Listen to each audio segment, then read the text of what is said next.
नमस्कार मित्रांनो. तर आज मी बनवणार आहे तुरीच्या दाण्याचे कढी गोळे.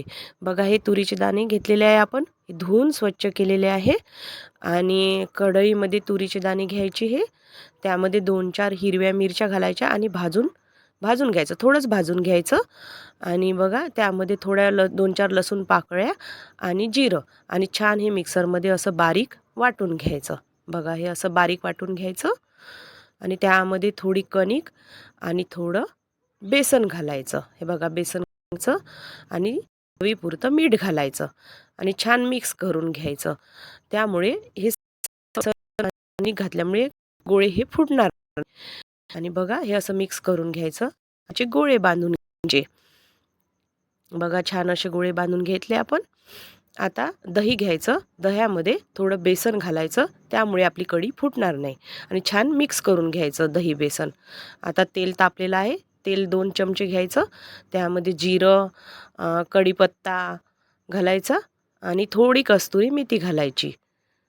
हे बघा, आणि हिरवी मिरची घालायची आणि लसूण पाकळ्या घालायच्या, 2-3 कट करून घालायच्या लसूण पाकळ्या आणि छान होऊ द्यायचं त्यामध्ये. आणि आपण केलेलं ही कढीचं सारण टाकायचं आणि पाणी टाकायचं. पाणी थोडं जास्त टाकायचं, कारण बघा, असं मिक्स करून घ्यायचं ते पाणी. थोडं तिखट घालायचं, थोडी हळद, मीठ घालायचं नाही, मीठ सगळ्यात लास्टमध्ये घालायचं. आणि हे बघा, अशी उकळी येऊ द्यायची कढीला. कढीला अशी उकळी आली की त्यामध्ये असे गोळे टाकून घ्यायचे, ते आपण केलेले तुरीच्या दाण्याचे गोळे. आणि गोळे असे छान शिजू द्यायचे कढीमध्ये. शिजल्यानंतर असे वर येतात हे गोळे. आणि त्यामध्ये थोडा सांबार घालायचा.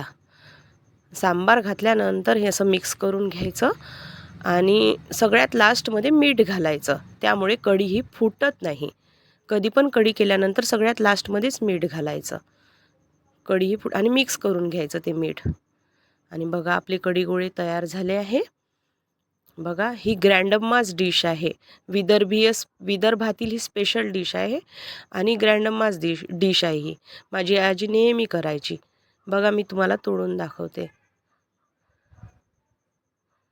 आणि तुम्हाला जर ही डिश आवडत असेल तर तुम्ही पण करून बघा आणि लाईक, शेअर, सबस्क्राईब करा.